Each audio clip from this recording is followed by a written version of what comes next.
Salibonani mahlavezulu njani abahlangani. Makadiniko muri yeZimbabwe kumativi mana enyika ino yeZimbabwe nevari kunze nevari mhiri kwemakungwa. Aiwa, tasangana zvekare muchirongwa chedu tsika dzavatema. Ndinoziva kuti ndakanga ndava nenguva ndisiri pano nezvikonzero zvakasiyana siyana. Zvakanaka irega tipinde muchirongwa chanhasi. Vadzimu, mudzimu. Nhaurwa yekuti chii chinonzi mudzimu kati vadzimu haisi nhaurwa inonetsa. Tikataura zvemudzimu chero mukati mekereke vanoziva kuti mudzimu chii. Tinenge tine kamwe karuzivo katinako kuti mudzimu chii. Tinoziva kuti mweya wehama unozodzoka wogara pamunhu mupenyu uchitaura uri pamunhu mupenyu nekuriritira mhuri.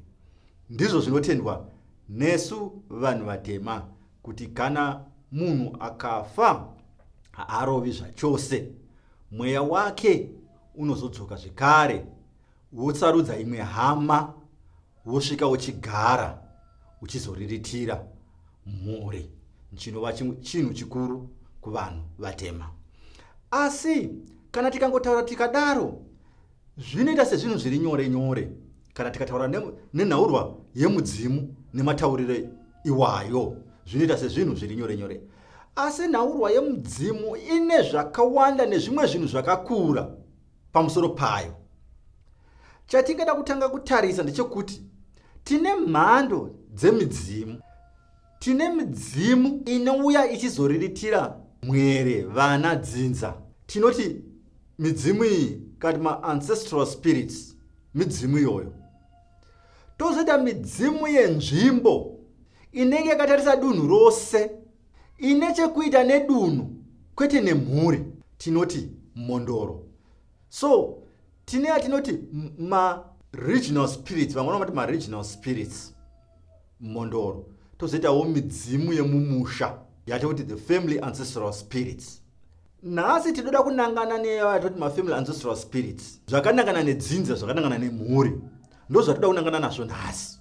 Tombosiya zvokuti mondoro nezvimwe zvakadaro, vachiti gombwe, tombosiya zvese izvozvo.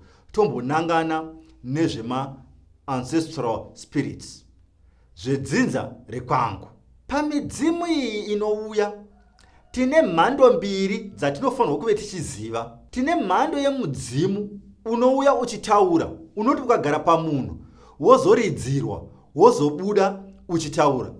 Asi tine mumwewo mudzimu wokuti chero ukaridzirwa mugarwi iye anosvika pakufa, mudzimu uyo usina kumbobuda uchitaura, asi uripo wakagara. Mudzimu unodaidzwa kunzi mavhuka pasi. Mavhuka pasi mudzimu wokuti chero ukaridzirwa sei hauzombofi wakabuda ukataura. Asi mudzimu uyu unonzi mavhuka pasi kati midzimu iyi haina kuwanda, mishoma shoma asi iriko, asi haina kuwanda. Tozoita midzimu yakatsipikwa. Midzimu yakatsipika, kune midzimu inogona kutsipinurwa yogadzirwa yozobuda chitaura. Kune midzimu inotsipikwa zvokuti chero tikaita sei mudzimu watichitaura nezvawo iwoyo hauzombofi wakabuda ukataura. Mudzimu wakatsipikwa iwoyo unenge wakatotsipikwa zvokuti chero tikada kuzama sei hauzombofi wakataura.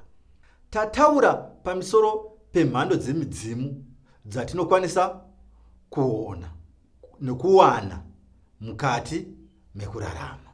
Ngatichiendai mberi. Ndeipi midzimu inokwanisa kuya ichigara patiri? Nekuti kazhinji zhinji tine vamwe vanhu vanosvika pakubatwa kumeso nevamwe vanhu vakachenjera vachiti ndine mudzimu, asi nemhaka yekuti iwe hauzivi kuti mudzimu unokwanisa kuya uchigara pamunhu wakamira sei. Ndezvipi zvatinokwanisa kutarisa kuti tione kuti mudzimu uyu ndewechokwadi here kana kuti hausi wechokwadi? Tinenge tisingazivi ipapo. Saka zvinhu zvakatikoshera kuti tizive kuti ndeipi midzimu inokwanisa kuuya ichigara patiri ichizokwanisa zvekare pamwe kubuda ichitaura iri patiri. Regai nditange ndichitaura nemudzimu unokwanisa kuya uchigara, mudzimu watine ukama nawo. Chero mudzimu uyo kana munhu iyeye ashayika. Tinoramba tine ukama zvisinganzi uyu munhu ashayika atova mutorwa. Ukaona kazhinji zvinzi kwai munhu atoshayika uyu atova mutorwa, patove nedambudziko ipapo pakuti titi munhu iyeye achazouya achigara pandiri. Ndiri kuda kutaura sekuti amai kana vakashayika vatova mutorwa, handikwanisi kubata fodya ndichikanda kumudzimu wekwamai vangu. Handikwanisi kutara guva ramai vangu. Handikwanisi kuti ini nditungamire pakudira doro paguva ramai vangu. Ndinotodana nasekuru. Zvinoreva kuti mudzimu iwoyo haukwanisi kuya pandiri, nokuti zvinhu izvi zvese handikwanisi kuzviita. Kana ndichida kurova guva ramai, ndinotoenda kumadzisekuru, ndiwo anotungamirira chikamu ichocho. Asi guva rababangu ndikwanisa kurirova zvakanaka, pasina kana dzimwe hama dzekwababa, ndichingova ini mwana, ndikwanisa kurova guva rababa vangu. Saka tinodaira kuti tine midzimu yedzinza rekwedu ndoyokutanga. Ndiyo ini kandimuyera nyati. Vaera nyati ndiwo wekutanga vanouya kuzokwanisa kugara pandiri. Tobva ipapo, ini mai vangu vanokwanisa kugara pamwana wangu kwete pandiri. Mwana wangu inini, muzukuru wavo, anokwanisa kukanda fodya kumudzimu yekwambuya vake. Anokwanisa kuteura doro kumudzimu yekwambuya vake, mai vangu. Zvinoitika zviri nyore. Ini ndikapa zita mwana wangu zita ramai, mai vanogona kutoenda pamwana iyeye. Saka tataura nhaurwa yevedzinza, anasekuru vangu, vaera nyati vakaenda kare, vanokwanisa kuya pandiri vachigara pandiri. Ndikataura nhaurwa yambuya, mai vababa kwete mai vamai. Mai vababa vanokwanisa kuya zvikare vachigara pandiri. Ko baba vangu vanokwanisa here kuuya vachigara pandiri? Apa patoda kuti tipasanure marudzi, nekuti kune marudzi anotenda, kune marudzi asingatendi. Isu kurudzi rwedu rwechishona hatitendi kuti baba vanouya vachigara pandiri, nekuti kurudzi rwechishona kuti titambire kuti mudzimu anofanirwa kuve munhu akararama. Kana ndakamuona munhu iyeye ndogona kuve ndakamuona kwenguva diki diki zvisinganyanyi kudarika kana 5 years, ndiye munhu anokwanisa kuuya achizogara pandiri. Saka imwe mibvunzo inobvunzwa kana munhu iyeye abuda ndeye kuti tinenge tichiti uyu munhu ari kubudirwa uyu haangazivi nyaya idzi or information iyi inenge yakaita setest. Saka ini kana ndakakura nababa vangu, ndikagara nababa vangu, baba vangu vakazova pamudaro kuma 18 and 19 years, pachishona ndikazoti ndakubudirwa nababa, ndikabvunzwa, ndinogona kutaura zvinhu panyama. Ndosaka mashona asingatendi kuti baba vanogara pamwana, asi vanoti baba vanokwanisa kurovedzera pamwana wavo. Kana vachirovedzera havana kugara, asi inhau yekuti vakafa vane dzimwe shungu, vane zvimwe zvavaida kutaura, vanobva vaenda pamwana wavo. Nyaya iyoyo ichingopera, baba ivavo havazombofe vakadzokazve pamwana wavo, vanenge vangorovedzera. Ndozvatinotenda kuti vanhu kuti vanenge vangofa vaine shungu, vouya kwete semudzimu, vanongouya vachiita zvokurovedzera kuti vataure nhaurwa yavaroda kutaura. Vachinopedza kutaura nhaurwa yavaroda kunopedza, nyaya iyoyo ichigadziriswa, vanoenda zvachose, havadzoke. Saka kurovedzera ikoko pachishona chedu hatitendi kuti baba vangu ini ndakavaona, ndoziva mararamiro avaita, toti vanodzoka vachiyazogara pandiri, nekuti tine mamwe matesti, mibvunzo yatinosangana nayo kana tichinge tabudirwa, inenge ichinzi munhu akakwanisa kupindurwa izvi hapana maziviro aigona kuzviita. Asi kune marudzi anotenda. Regai nditaure pachindau kati pachishangana. Sei zvichizoita kuti baba vanozonzi vapa mwana? Nekuti takati vanonyanya kuisa mashavi kumberi. Mashavi avo ndiwo atinoona achinyanya kubuda. than kana kuti kudarika mudzimu wacho. Saka mashavi chero pavanobudirwa chinobuda ishavi. Ndakambotaura nyaya vangoni ndivo vanonyanya kubuda vachitaura. Mudzimu pamwe munogona kusvika mwana anogona kusvika pakukura kana baba vake vachibukirwa kana kubudirwa, vanogona kusvika pakukura asina kumbona mudzimu wacho unonzi unosvika pana babake, asi mashavi aya achigara achibuda achitaura. Saka mashavi aya ndiwo anoti kana munhu iyeye panenge pakagara mashavi akashayika, mashavi aya anokurumidza kutsvaka pamwe pekugara, anokwanisa kugara pamwana. Zvotonzi nababa vaya vanobva vangoteverana nemashavi avo. Saka pamarudzi aya chinotsvaka pekugara mashavi.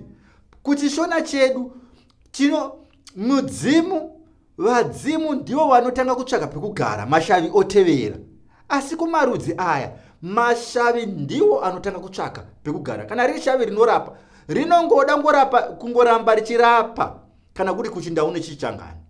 Zvokuti munoona kuti pamba apa paive nababa vairapa voshayika 2-3 years, mwana wepo ava kutoshandawo akutorapa. Kana gore richingopera mwana wepo akutonzi akurapa nemashavi ababa vake. Zvotonzi baba ndo pavari ipapo. Asi munogona kuti zvekare makore baba vaya musati mambovaona vachibuda pamunhu yeye vachitaura. Ndo zvinoitika kuchindau, ndo zvinoitika kuchichangani. Saka ndati apa tipe musiyano wekuti zvinoitika uku nezvinoitika uku. Nokuti mungazoti vamwe verudzi rwenyu vakukudza kuti ini kana ari mundau kuti ini ndakagarwa nababa, muti hakuna izvozvo. Asi kuchishona hatitendi, nokuti mudzimu ndo unotsvaka pekugara mashavi ozotevera. Tabva ipapo ngatitarise zvekare ndezvipi atikati maconditions anoita kuti munhu adzoke semudzimu. Nokuti haasi munhu wese anozongodzoka semudzimu. Nauro ndakamboitaura, saka ndichada zvekare kuitaura muupfupi. Chekutanga, munhu anofanirwa kuve akasiya mhuri. Kuti munhu adzoke semudzimu asina kusiya mhuri, hapana paangasvika achidzoka achiti ndisekuru vadzoka. Anofanirwa kuve akasiya mhuri. Mhuri iyeyo ramba ichizvarana ichienda, ndichada kuzodzoka kune imwe point ipapo. Saka asi chekutanga ndechekuti anofanirwa kuve akasiya mhuri. Ndo chekutanga. Anofanirwa kuve akafa ayaruka. Unogona kusiya mhuri asi usati wayaruka, zvokuti tingati munhu uyu abve zera chairo chairo, ava yatoti mature age or old age chaiyo. Saka unofanirwa kuve wakafa waku old age. Ndiko kuti titi zvekare unokwanisa kudzoka semudzimu. Chechitatu, unofanirwa kuve wakabikirwa doro. Unofanirwa kuve wakabikirwa doro kuti ukwanise kudzoka semudzimu. Takati kuti munhu akwanise kupinda kumatare ari kumusoro kudenga, matare ana sekuru nambuya edzinza, munhu iyeye anopinzwa mumatare iwawo nekubikirwa doro. Kana usina kubikirwa doro, usina kudzorwa, haukwanisi kudzoka semudzimu.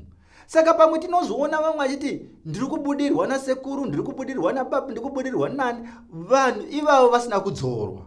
Hakuna angauya semudzimu kana achinge asina kudzorwa.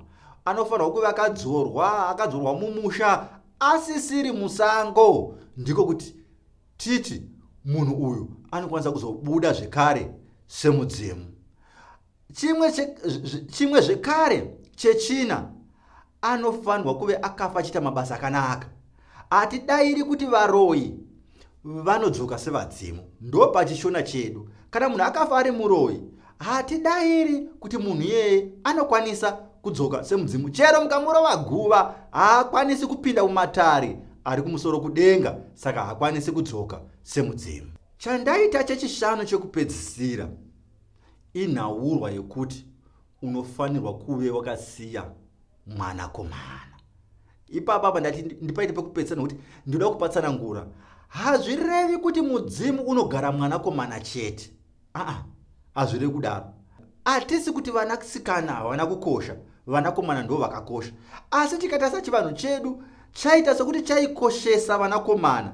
Nemhaka yei because takanga tiri iya toti a patrilineal society. Tine patrilineal society ne matrilineal society. A patrilineal society tinotevedza kana inheritance yedu inobva nekuna baba. Zvinodzoka panhaurwa yemudzimu. Handikwanisi kana ndikafa ndaita vanasikana chete. Handikwanisi kunogara pamwana womukwasha. Ndo panofanira kungonzwisisika chete apa. Kuti yakanga iri nhau yokuti haukwanisi kunogara pamwana womukwasha. Ndo nhau iripo. Saka kana ndikata vanasikana chete, handichakwanisi kunogara kuvazukuru. Nokuti vazukuru ava vanenge vari vana vevakwasha. Vane midzimu yavowo inofanira kugara pavari. Ndosaka paive nenhaurwa iyi yokuita sekukoshesa vanakomana. Nekuti ndakanga ndisingakwanisi kunogara pamwana womukwasha. Saka ndo zviriko chero nanhasi. Hakuna mudzimu unotarisirwa kunogara kumwana womukwasha. Makatomboona mumwe muprofita akanzi akarohwa. Ataura kuti mwana uyu ane mudzimu asari mwana womukwasha. Zvoita sokuti mukwasha ndiye achatouya ototonga dzinza iroro. Imba ndoti mwana wake kandiye akubudirwa nasekuru. Saka zvokutora kuti mukwasha atova nesimba mumhuri imomo. Nokuti mwana wake ndiye ari kubudirwa nasekuru, baba vamai. Saka kuchivanhu zvakagara zvarambika izvozvo. Saka zvaitarisirwa kuti unofanira kuva nemwanakomana kuti ugobuda pamwana womwanakomana wako, kwete mwana wemukwasha. Saka munoona kuti zvakanga zvakati omei pakuti baba vanonzi havakwanisi kubuda pamwana. Zvoda kuti kana vakaita vanasikana chete vanonzi havachakwanisi kubuda pavana ivavo nokuti vana vavo kwete kuti vasikana. Asi mwana womukomana chero akaita musikana, sekuru unobuda ipapo. Chero iye mwana iye ari musikana, muzukuru iye ari muzukuru-sikana, vanogona kunobuda ipapo. Hapana kana dambudziko, nokuti muzukuru wavo ndiwe ropa ravo, mwana wemwanakomana. Saka vanokwanisa kunobuda ipapo. Mbuya havakwanisi zvekare kunobuda pamwana wemwanasikana. Hazvikwanisiki nokuti mwana womukwasha zvekare. Asi mwana wemwanakomana vanokwanisa kunobuda kuti mwana wemwanakomana wavo vanokwanisa kunobuda kupi? Kunobuda ikoko. Saka ndo mamiriro akaita chivanhu chedu. Tangoti tingotarisa kuti nhaurwa yemudzimu yakamira sei. Tisasvika panhaurwa iya tozoda vamwe vachiti ndine mudzimu ndo totadza kuziva kuti uyu mudzimu ndewechokwadi here kana kuti hausi wechokwadi. Tati kuti midzimu yainyanya kutestiwa nenhaurwa yekuvhunzwa.